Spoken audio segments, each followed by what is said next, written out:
Kosmose vaatlemiseks on mitmeid variante. Lisaks optilisele kosmose vaatlemisele omab suurt rolli ka raadiolainete vaatlemine. Just selle jaoks valmis 1963. aastal Puerto Ricos Arecibo raadioteleskoop.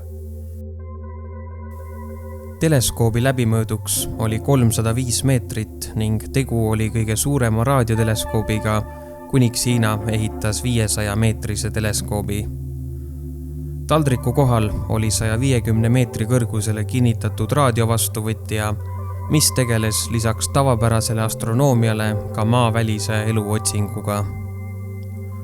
Teleskoop lõpetas oma töö 2020. aasta novembris, kuna see oli saanud kahjustada läbi aastate maavärinate ja orkaani tõttu. Sama aasta detsembris varises teleskoop kokku.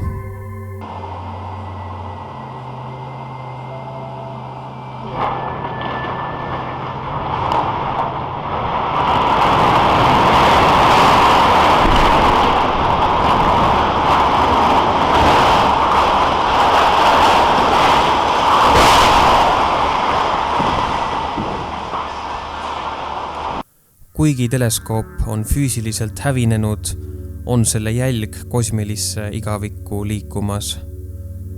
1974. aastal saadeti teleskoobist välja sõnum.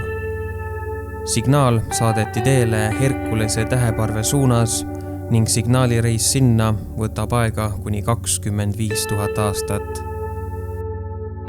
Sõnumi autoriteks on astronoomias tuntud Frank Drake ja Carl Sagan. Sõnumi ülemises osas on numbrid 1–10, mille alusel saab kogu sõnumit lahti lugeda.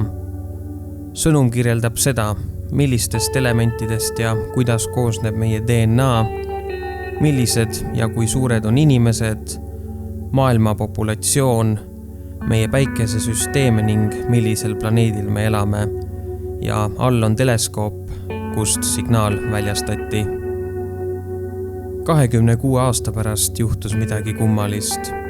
Inglismaal Jill Boltoni raadioteleskoobi kõrvale tekkisid kummalised viljaringid.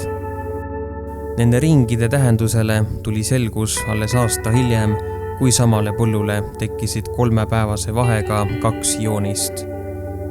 Esimene nendest kuvab mingisugust nägu ja teine sarnaneb väga Arecibo sõnumile. Sisu selle sõnumil on järgnev. Nimelt kasutavad nemad samamoodi numbreid 1–10.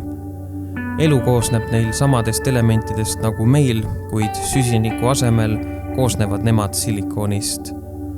Veel näeme, et nende DNA on teistsugune, nende pikkus on 1,2 meetrit ja nad elavad 3 erineval planeedil oma päikesesüsteemis ning nende populatsiooniks on 21,3 miljardit.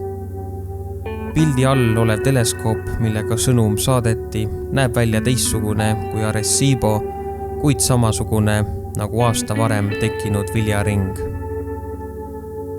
Peaaegu täpselt aasta hiljem tekkis lähedusse veel üks viljaring. Viljaring kujutab endast tulnuka nägu ning tema käes on sõnum, kuhu on kirjutatud binaarkoodis inglise keeles. Sõnumi sisu on järgnev.